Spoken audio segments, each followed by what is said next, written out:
Entonces, el SIDA es una enfermedad poco contagiosa, pero hay otras enfermedades muy contagiosas de transmisión sexual, como son la gonococcia, la sífilis, son las de primera generación.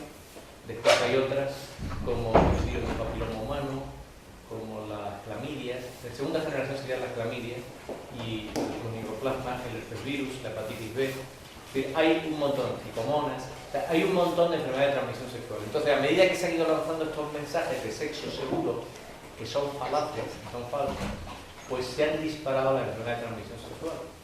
Porque ahora en España aparecen todas las revistas como el sitio donde está reemergiendo la sífilis.